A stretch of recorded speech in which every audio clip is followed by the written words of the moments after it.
de la Yeshiva. Ce matin, nous serons avec le Rav Raphaël Halimi, puisque nous allons parler de cette magnifique paracha, la parachat Noach. Dans la parachat Noach, le Créateur va décider de purifier la terre de sa débauche par les eaux sulfureuses du déluge.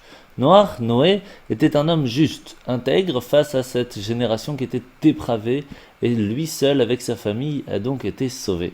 Pourtant, on voit que certains de nos sages ne le jugent pas forcément du bon côté. Il aurait dû faire mieux, il aurait dû inciter sa génération à s'arranger, à demander pardon, à être meilleur, et pourtant il a préféré se sauver soi-même. Alors quelle est la vision qu'on porte sur nous-mêmes et sur nos semblables? Est-ce que l'on voit le verre à moitié vide ou à moitié plein? C'est ce que nous allons écouter tout de suite avec le Rav Raphaël Halimi. Shalom Uvracha, bienvenue à tous dans notre rubrique Vision chassidique de la paracha de la semaine. Cette semaine, parachat Noach. La paracha de cette semaine nous raconte l'extinction de l'espèce humaine et animale le 17 du mois de Cheshvan de l'année 1656, ce jour où Hachem, Dieu, décide d'effacer toute existence qui a abîmé, qui a dépravé toute la terre. Et Dieu décide donc de purger, de purifier cette terre à travers le déluge, les eaux du déluge, le Maboul.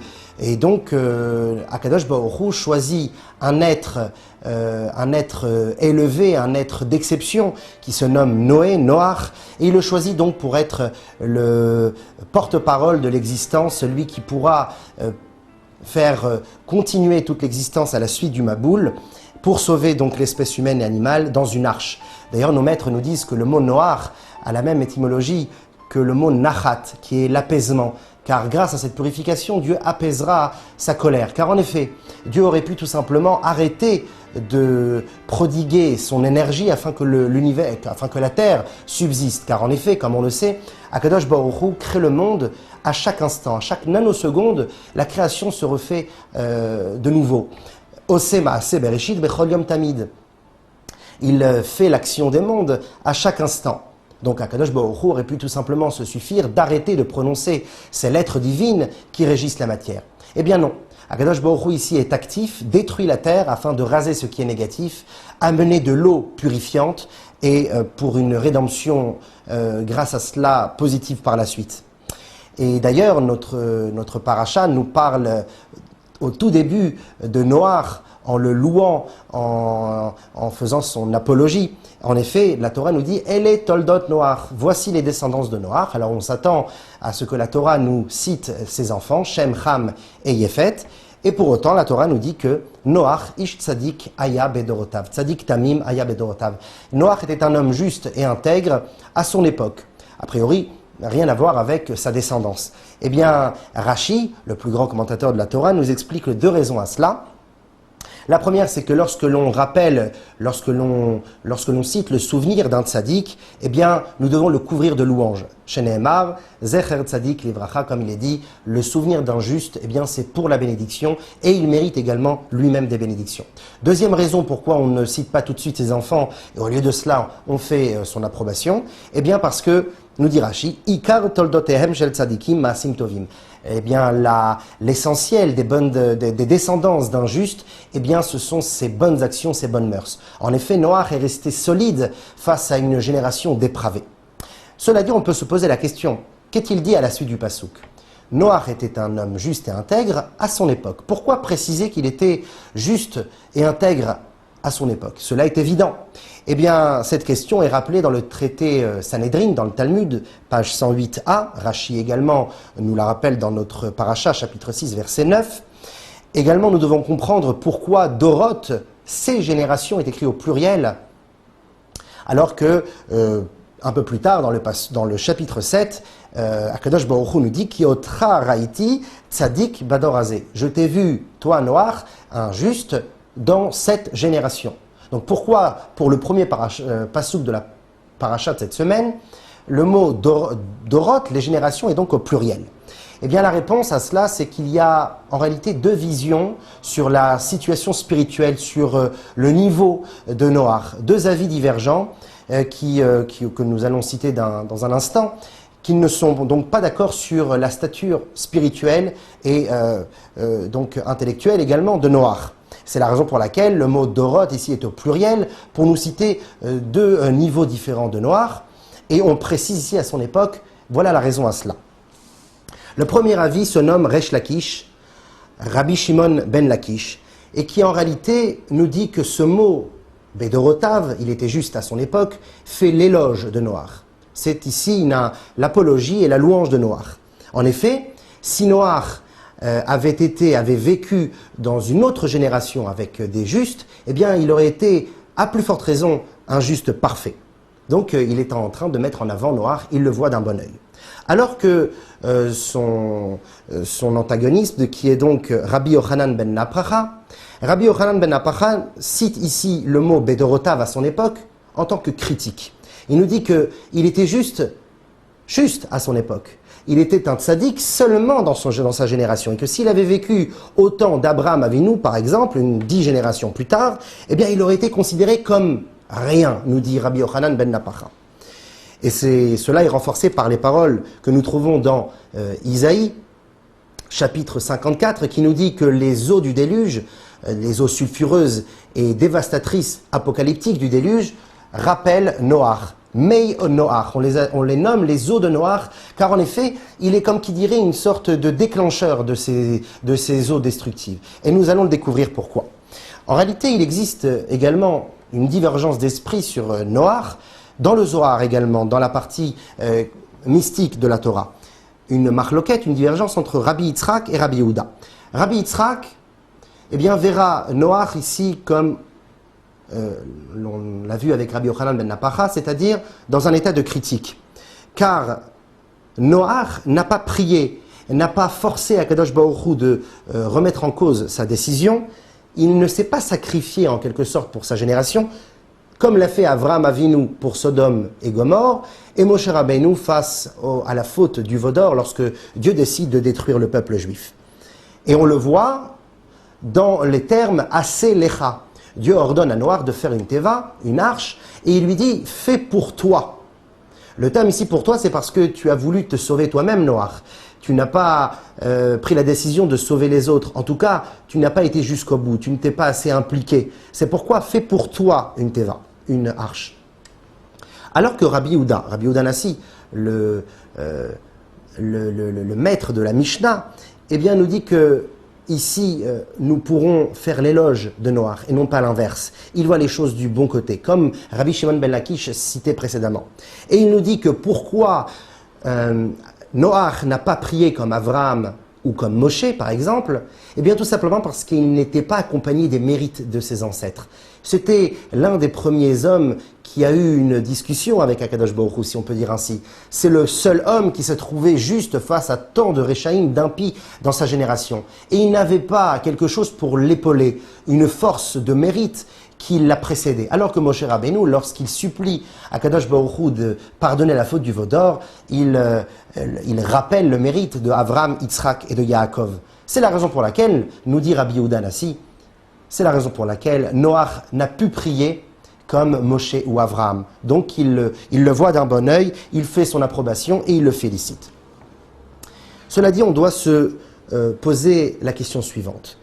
Pourquoi rapporter un avis si dénigrant? Pourquoi cet avis est si dénigrant? On le sait bien, dans la Torah, on doit s'efforcer, la Torah s'efforce de ne jamais citer les créatures de Dieu avec un avis négatif. Jusqu'à dire que s'il avait vécu à l'époque d'Abraham, eh bien il serait considéré comme rien. Pourquoi le rabaisser autant? On n'a qu'à dire tout simplement que s'il avait vécu au temps d'Abraham, il serait moins tzaddik qu'Abraham. Mais pourquoi de dire qu'il serait considéré comme rien? La Torah, comme on l'a dit, même pour un animal impur, eh bien, la Torah rajoute 9 lettres afin de ne pas critiquer, de blâmer l'animal. Au lieu de dire Behemat Mea, un animal impur, c'est dans notre paracha, la Torah dira Behema Asher Einena Tehora, un animal qui n'est pas pur, un langage positif. Donc à plus forte raison pour Noach, pourquoi citer des paroles si négatives, des paroles de condamnation et de dénigrement?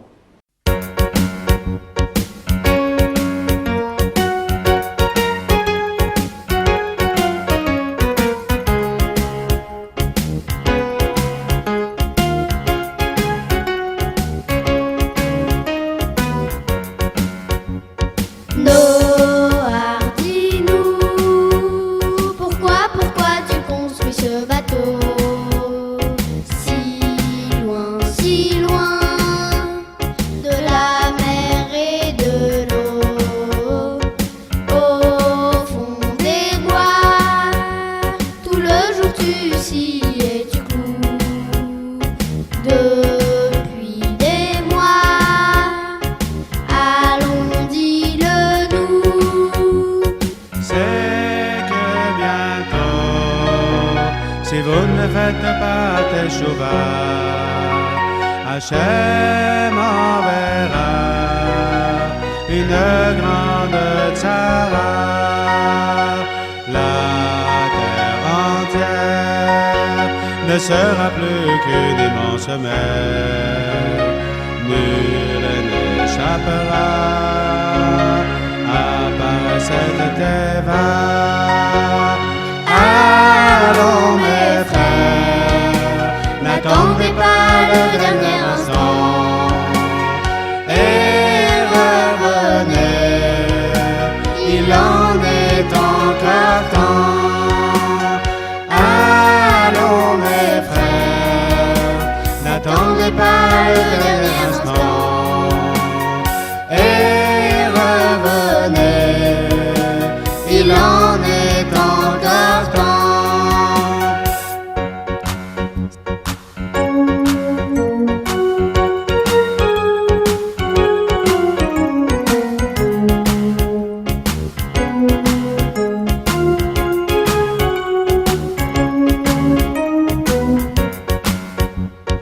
Noah, dis-nous, pourquoi tu construis ce bateau? Si loin de la mer et de l'eau, au fond des bois, tout le jour tu scies et tu cloues. Depuis des mois, allons, dis-le-nous. C'est que bientôt, si vous ne faites pas teshuva, Hachem enverra une grande tzara. La terre entière ne sera plus qu'une immense mer. Nul n'échappera à part cette teva. Allons mes frères, n'attendez pas le dernier instant et revenez, il en est encore temps. Allons mes frères, n'attendez pas le dernier instant et revenez, il en est encore temps.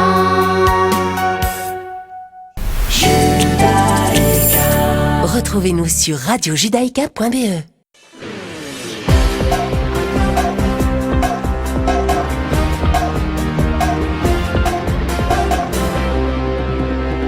Nous revoilà sur Radio Judaïka, nous sommes toujours avec le Rav Raphaël Halimi qui nous a posé la question: comment ça se fait qu'il y a deux possibilités de voir les choses chez Noach, être bien ou ne pas l'être? Qu'est-ce qu'il était en fin de compte et pourquoi voit-on les choses des deux côtés? Également, on doit comprendre que si Rashi Akadosh, le plus grand commentateur de la Torah, a décidé de relever ces deux avis, il aurait pu se suffire d'un seul, et qui plus est de celui de Resh Lakish, l'avis positif. Eh bien, si Rashi a rappelé ces deux avis, c'est parce qu'il y a un enseignement à tirer de chacun d'eux. Quel est l'enseignement que nous devons en tirer? C'est donc de cela que nous parlerons aujourd'hui. La réponse générale est la suivante. Dans la vie, on peut voir les choses de différentes manières, de différents angles. On peut voir soit le verre à moitié vide, soit le verre à moitié plein. Le bien et le mal coexistent ensemble, qu'on le veuille ou non, bon gré mal gré. Zeleumadze asa Hashem. Dieu a créé l'obscurité face à la lumière. Tout dépend de notre regard que nous avons sur cette chose. Tout dépend de ce que nous allons découvrir, de ce que nous pouvons percevoir derrière le décor. Est-ce que nous aurons un avis de Gevura, de sévérité et de rigueur, ou un avis de chesed, de tolérance et de bonté? Alors pour comprendre cela, nous allons découvrir ensemble les personnalités et les traits de caractère, plutôt la vie de ces deux protagonistes, de ces deux sages, Rabbi Yochanan ben Napacha, avis critique et dénigrant contre Noach, et Rabbi Shimon ben Lakish, Resh Lakish, qui quant à lui faisait donc l'éloge de Noach. Commençons par Rabbi Yochanan ben Napacha. Celui-ci est préconçu pour être un tzaddik. Depuis sa naissance, Rabbi Yehuda Nassi, que nous avons rappelé précédemment, eh bien, avait prophétisé que ce sage, Rabbi Yochanan ben Napacha, sera une sommité dans le peuple juif. Après la mort de ses parents, tout jeune, il hérite d'une grande et large richesse, des champs et des fleuves près de Tibériade. Il avait tout pour lui. Et pourtant, il a tout vendu pour pouvoir édifier sa vie dans l'étude de la Torah. Bien qu'il a vécu des événements tragiques au niveau de sa famille, eh bien, il était toujours bon avec les autres. On dit sur lui qu'il ne goûtait à aucun aliment sans avoir aussi fait participer son serviteur, son esclave. Même la personne, a priori, la plus insignifiante de sa maison, il voulait qu'il profite autant que lui. Donc une grandeur d'âme extraordinaire, bien qu'il ait été seul, sans parents depuis son jeune âge. Pour quelqu'un comme lui, qui a tout eu et qui s'est battu toute sa vie pour pouvoir monter de niveau en niveau, d'échelon en échelon, eh bien pour lui, il ne pouvait comprendre Noach. Il ne pouvait se mettre à sa place. Il disait que Noach n'a pas fait assez d'efforts. Il aurait pu faire bien plus. Il aurait pu s'impliquer. Il aurait dû avoir plus de conviction pour sauver l'humanité, pour supplier à Kadosh Baruch Hu de pardonner l'existence. C'est la raison pour laquelle il le juge l'ignaï, c'est-à-dire avec dénigrement, avec blâme, avec critique, en disant que dans sa génération, c'était un grand, c'est vrai, face à tous ces Réchaïm, mais dans celle d'Abraham, il serait reconnu comme rien. Plus tard, nous comprendrons le sens de comme rien. Alors que, découvrons maintenant Resh Lakish, Rabbi Shimon ben Lakish. Quant à lui, Rabbi Shimon ben Lakish était le beau-frère de Rabbi Yochanan ben Napacha, c'était également son fidèle disciple. Nous allons découvrir dans un instant comment cela a été fait. Tout jeune, il étudie déjà la Torah, il fait partie d'une famille noble qui est donc pratiquante, mais avec le temps, dans son adolescence, il s'égare du droit chemin. Et puisque c'était un homme extrêmement fort physiquement, eh bien, il devient gladiateur parmi les civilisations les plus excentriques de l'époque. Un jour, il s'évade de ce monde sanguinaire et il redécouvre, il refait connaissance avec son ami d'enfance, qui était Rabbi Yochanan ben Napacha. Ensemble, ils vont nager dans le fleuve. Resh Lakish fait des sauts en l'air extraordinaires, tel un gymnaste. Et Rabbi Yochanan ben Napacha lui dit, tu sais, avec ta force, tu pourrais gravir les échelons et monter dans les niveaux de la Torah. Tu pourrais utiliser ta force physique pour la spiritualité. Resh Lakish lui répond un petit peu ironiquement, il lui dit, et toi, Rabbi Yochanan, tu es si beau que ta beauté est celle d'une femme. Car Rabbi Yochanan ben Napacha était une personne extrêmement belle. Rabbi Yochanan utilise ce moment pour amadouer Resh Lakish et lui dit, tu sais, j'ai une sœur qui est encore plus belle que moi. Si tu viens à la Torah, si tu viens au Beth Midrash et tu reviens à Dieu, je t'offre ma sœur. Alors au début, Resh Lakish le fera avec une idée pas très pure, c'est vrai, mais avec le temps, il découvrira que au plus profond de lui-même, c'était sa Neshama qui avait dit oui. Et il a découvert des forces phénoménales. On dit que c'était un déracineur de montagne, tellement sa force physique s'était transformée, s'était habillée dans une force spirituelle de Torah et d'abnégation pour Dieu. Dans le traité Brachot 63b, Resh Lakish nous dit « Eina Torah mitkayemet ela bemi shememit atzmo alea » La Torah ne subsiste que chez celui qui se donne entièrement pour elle. Donc c'est quelqu'un qui est venu des plus bas fonds pour monter vers Dieu. C'est pour cela que comme Resh Lakish vient d'un monde barbare, sanguinaire et dépravé, qu'il comprend Noach, il se met à sa place et il le juge avec bienfaisance, avec un bon œil. C'est pour ça que nos maîtres nous disent tu ne peux juger ton prochain seulement si tu es arrivé à sa place, si tu arrives à voir la vie avec ses yeux, si tu comprends, si tu es tolérant, si tu portes ses lunettes en quelque sorte. C'est la raison pour laquelle la Torah nous dit ne juge pas les hommes. Si déjà tu les juges, juge-les du bon côté. Parce que forcément tu ne pourras jamais être à la place de l'autre. Resh Lakish le savait, c'est la raison pour laquelle il juge positivement Noach. Maintenant que nous avons compris l'identité de ces deux avis, l'un qui juge Noach sévèrement et l'autre avec tolérance, nous devons comprendre quelle est la raison pour chacun d'eux de juger Noach selon leur désir. Alors commençons par le gnaï, par le blâme et la condamnation. Pourquoi condamner Noach? C'est vrai que tout est relatif. Un cheveu au milieu d'une tête n'est rien du tout. Sauf que s'il tombe dans un bol de lait, alors là, ça veut dire quelque chose. Mais quand bien même si tout est relatif, selon sa génération ou selon d'autres générations, nous devons comprendre, comme nous l'avons dit précédemment, pourquoi Rabbi Yochanan ben Napacha est si dur avec Noach, jusqu'à dire que s'il avait vécu dans la génération d'Abraham, il serait considéré comme rien. La réponse est la suivante. Eh bien, cela dépend dans quoi Noach excellait. Si on parle de Ben Adam Lachavero, les mitzvot et le comportement que l'on doit avoir envers son prochain, alors c'est vrai que Noach excellait. C'était un homme parfait, c'était un homme bon, qui ne volait pas, qui ne mentait pas, qui considérait son prochain et aidait les autres. Mais si on parle du comportement que l'on doit avoir avec l'Éternel, Ben Adam Lamakom, alors il lui manquait certaines notions.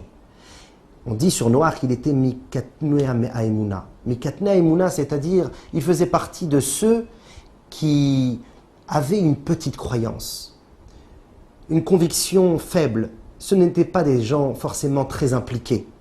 Eh bien, Noach faisait partie de ces gens. Hachem a dû le pousser dans la Teva. En effet, Noach ne pensait pas jusqu'à la fin qu'Akadosh Baruch Hu allait, en fin de compte, détruire le monde. Alors, Dieu envoya une pluie et donc poussa Noach dans la Teva. On voit que sa croyance fut mise en doute, même après 120 ans de construction de l'arche. C'est la raison pour laquelle il n'influença personne. Si on pose la question un jour, comment peut-on influencer son prochain si d'abord on croit vraiment à ce que l'on dit, si on s'est imprégné de l'idée que l'on veut communiquer, c'est alors que l'on pourra influencer. Cela dit, Noach n'avait pas encore travaillé sa Emouna. Alors que Avraham Avinu, quant à lui, possédait les deux niveaux.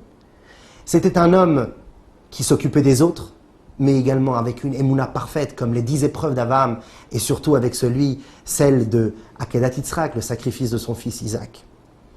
Alors c'est vrai que, comme nous dit le traité, les Maximes des Pères, Derech Eretz Kadma la Torah, le savoir-vivre, savoir se comporter avec les autres, les bonnes mœurs, précède l'étude de la Torah. Celui qui désire entamer l'étude de la Torah doit d'abord savoir se comporter comme un homme. Effectivement. Mais cela ne doit pas être une finalité. Les hommes ne doivent pas dire, comme Derech Eretz Kadma la Torah, le savoir-vivre précède la Torah, et comme une sorte de prélude à la Torah, alors je ne vais me suffire qu'à ça. C'est ce qu'a fait Noach. Il est resté dans le niveau du Derech Eretz. C'est vrai qu'au niveau de l'humain, il excellait. Mais il fallait qu'il monte au niveau du juif, au niveau du divin. Et cela a été donné justement à Avraham. On peut également expliquer la chose suivante.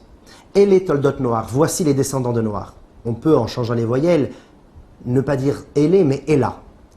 Ceci sont seulement les descendants de Noach. Seulement. Shem, Ham et Yafet, pas plus.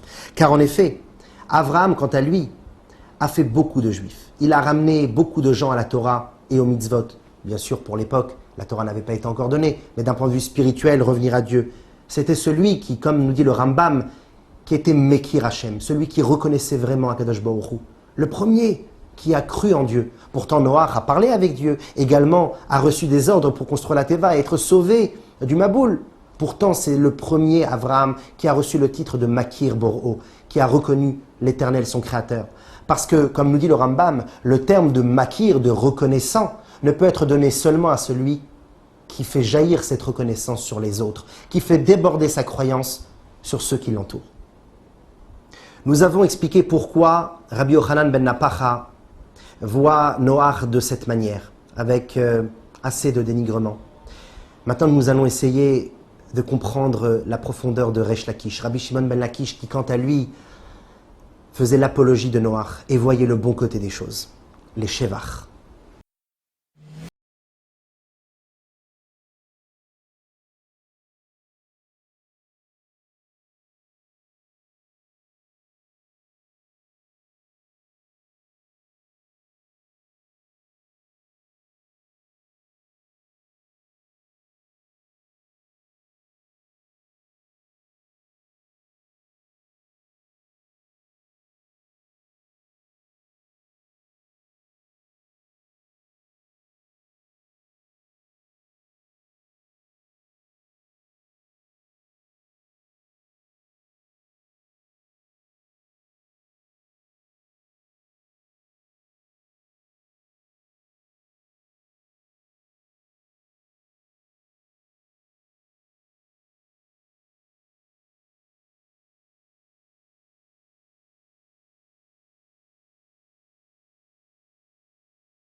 Retrouvez-nous sur radiojudaïka.be.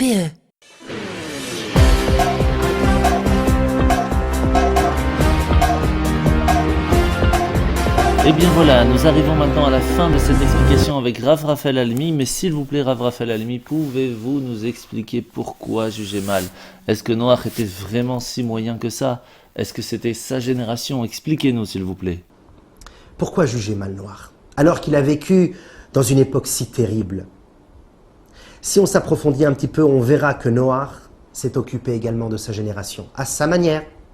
C'est vrai, avec pas beaucoup on va dire d'implication, pas beaucoup d'extériorisation de lui-même, d'expression, mais il l'a fait quand bien même. Et nous allons le découvrir ensemble.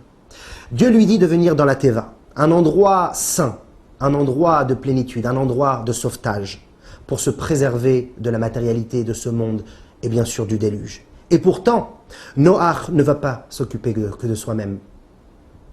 Il aura une fenêtre et une pierre précieuse, nous dit la Torah. Une fenêtre pour s'éclairer ou une pierre précieuse. Le Midrash nous dit que c'était une pierre précieuse qui était à l'entrée de la fenêtre afin que les rayons du jour puissent éclairer la pierre qui elle-même resplendissait dans la Teva. Cela dit, on peut se poser plusieurs questions.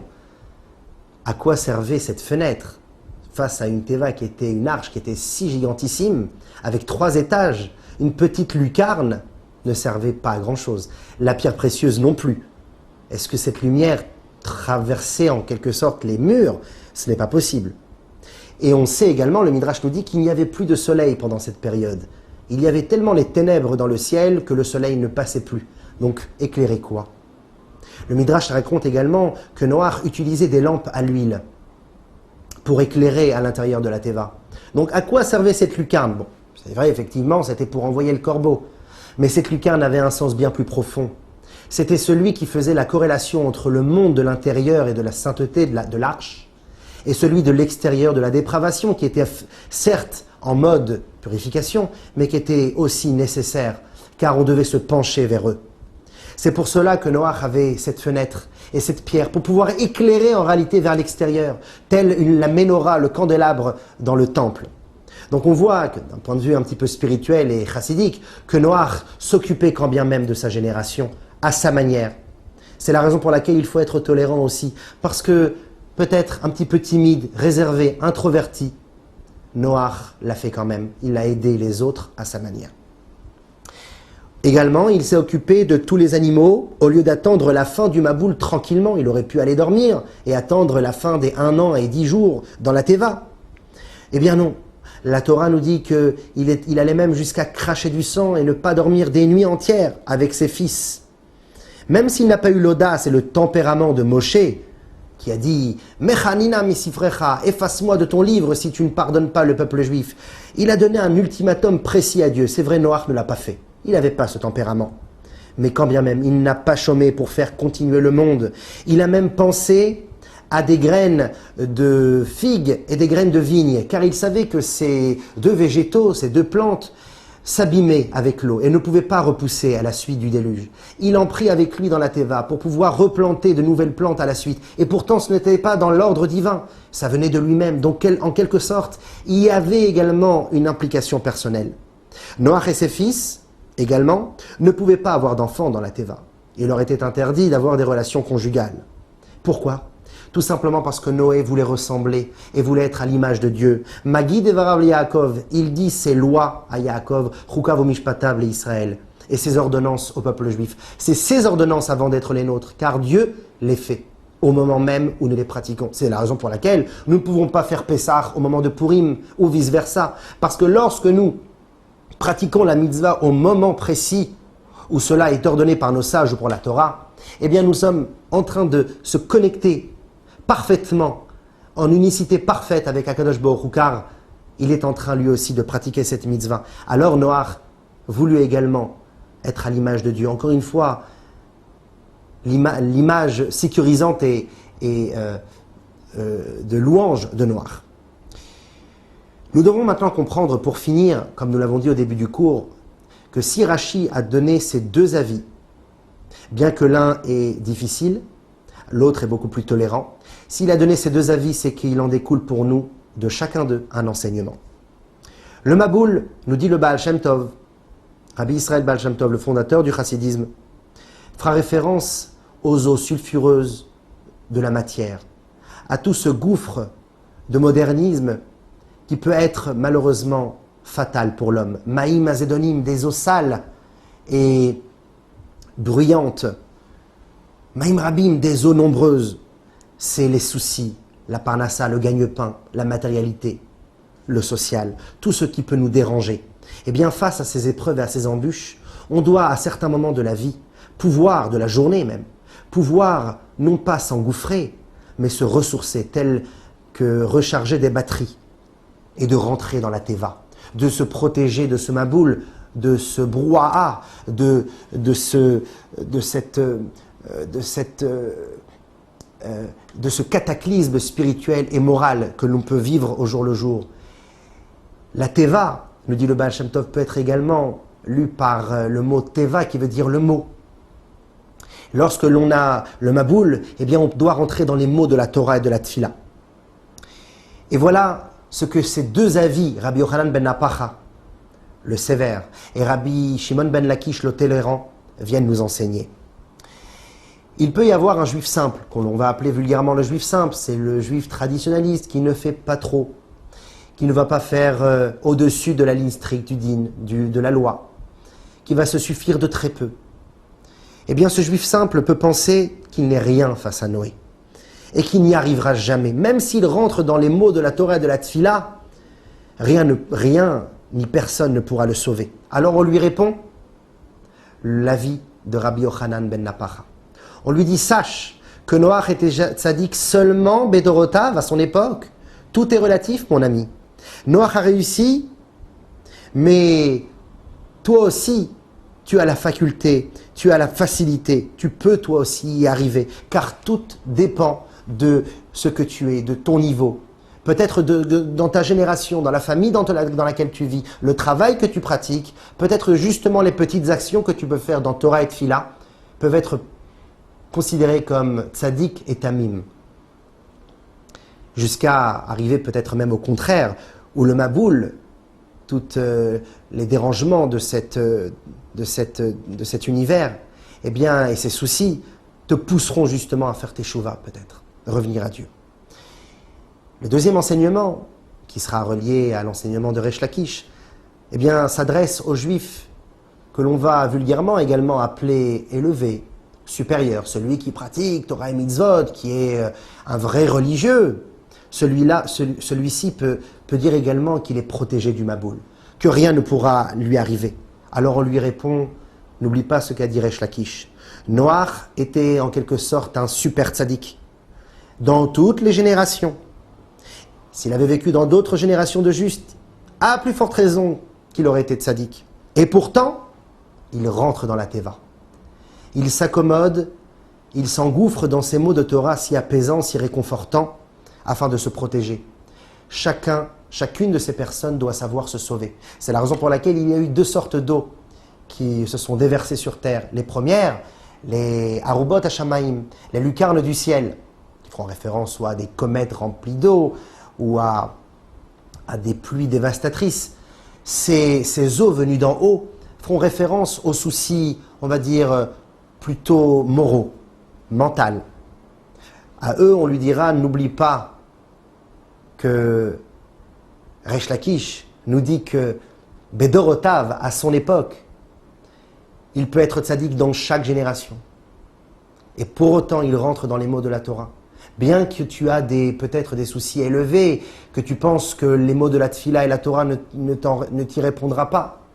Également, une deuxième sorte d'eau, c'est les eaux qui sont venues d'en bas.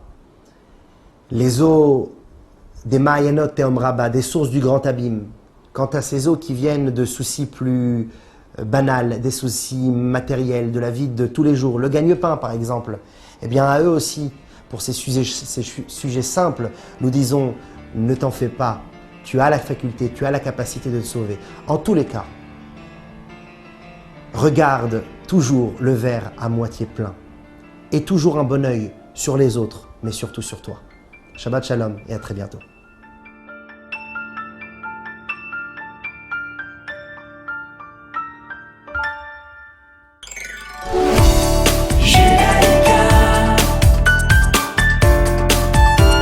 Judaïka, 90.2 FM.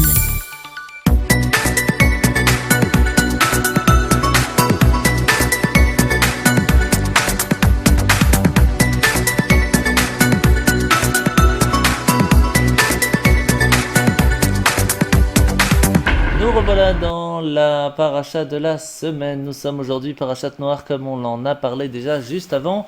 Nous sommes en bref, la paracha donne donc instruction à Noach, le seul juste dans un monde en proie à la violence, à la corruption, de construire une grande arche, une teva faite de bois, etc.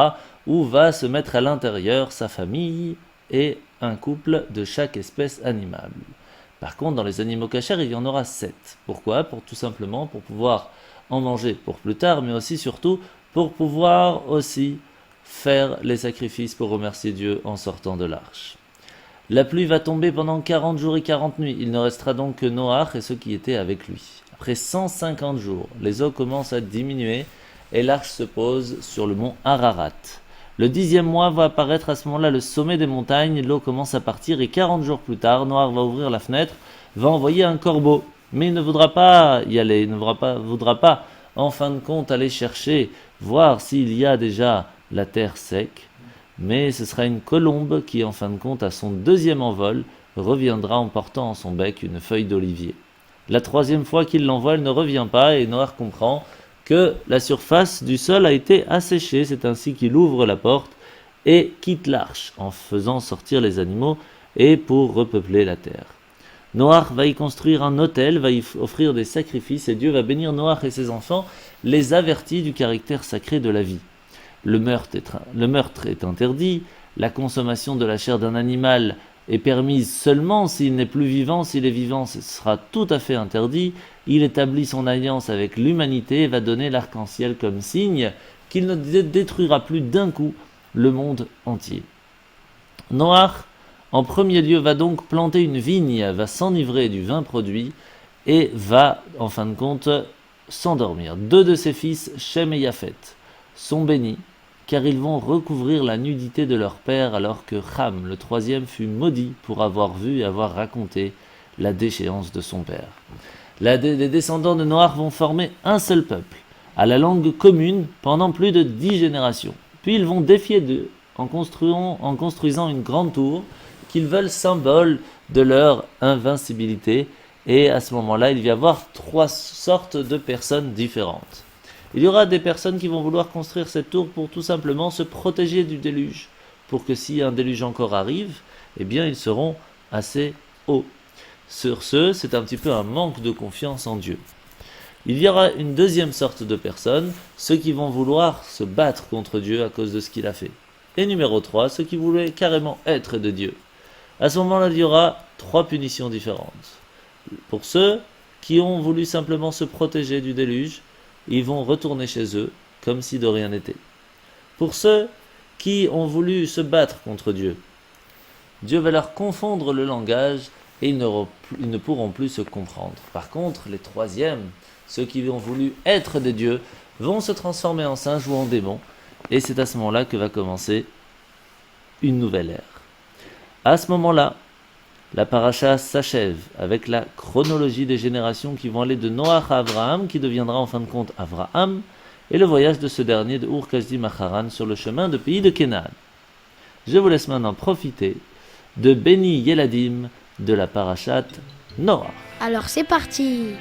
Mais attends Benny, tu n'as pas demandé le nom de la paracha de la semaine? Mais oui, c'est quoi le nom de la paracha de la semaine? Bravo, la paracha de la semaine c'est Noach. La paracha de la semaine, la paracha c'est Noach. La paracha de la semaine, la paracha c'est Noach. Bonjour les enfants. Bonjour Rav. Lorsque Hachem a donné ordre à Noach de faire entrer les animaux dans la Teva, il lui a demandé de prendre des animaux purs et des animaux... Impur. Non, Coco. Comment? Je recommence. Lorsque Hachem a donné ordre à Noach de faire entrer les animaux dans la Teva, il lui a demandé de prendre des animaux purs et des animaux... Impur. Mais non, Coco. Mais qu'est-ce qui se passe? Ben oui Rav. Pourquoi vous dites non? Coco a raison. Hachem a demandé des animaux purs et des animaux impurs. Eh bien non, Béni. Hachem a demandé à Noach de prendre des animaux purs et des animaux qui ne sont pas purs. Bah c'est ce que j'ai dit. Non, Ah bon? toi, tu as dit des animaux impurs. Oui. Et dans la Torah, c'est écrit des animaux qui ne sont pas purs. Bah c'est la même chose, non? Non. Mais pourquoi? Laissez-moi vous expliquer. Vous savez que dans la Torah, il n'y a aucun mot superflu, ni aucune lettre en trop. Oui. Alors si la Torah a utilisé les 5 mots qui ne sont pas purs, au lieu de n'en utiliser qu'un seul, impur, ce n'est certainement pas pour jouer avec les mots, mais c'est pour nous enseigner un principe très important. Et oui, c'est sûr, mais lequel? C'est celui de faire attention aux mots qui sortent de notre bouche. Ah, je crois que je commence à comprendre. Qu'est-ce que tu as compris, Benny?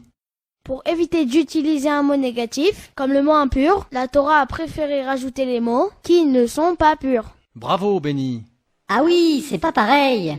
Je vois que toi aussi tu as compris, Coco. Tout compris. Il faut s'éloigner de toute mauvaise parole. Bien entendu, ne pas prononcer d'insultes, ni de mots vulgaires. Mais plus que cela encore, nous devons veiller à ne dire que des mots positifs, même si ça demande parfois d'utiliser plus de mots. Il faut dire des mots positifs pour penser positif. Tout juste.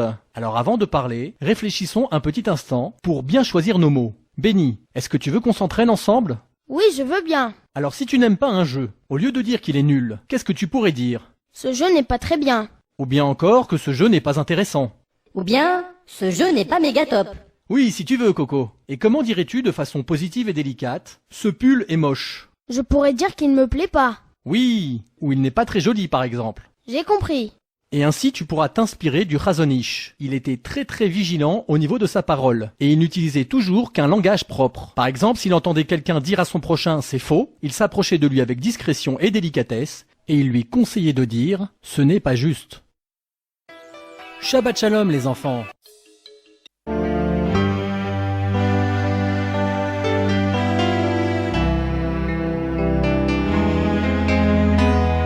Malheureusement, les appels de Noach à la Teshuvah restent vains. Sa famille est la seule à être épargnée par le déluge. De ses fils Shem, Yaphet et Ham sont issues les 70 nations qui peupleront le monde. Nimrod, petit-fils de Ham, est un roi cruel au pouvoir universel. Il entraîne sa génération à défier leur créateur. L'histoire de l'humanité, leur dit-il, peut continuer sans Hachem. Nous sommes assez grands pour nous débrouiller tout seuls. Les astrologues du roi Nimrod le préviennent qu'un danger menace sa toute-puissance. Un enfant est né à Terrar, le second du roi. Sa vie durant, il propagera la croyance en un Dieu unique. Qu'il soit mis à mort, s'exclame aussitôt Nimrod. Pris de panique, Terrar cache alors le bébé dans une caverne. 3 ans plus tard, le décret est tombé dans l'oubli. Le petit Abraham sort de sa cachette.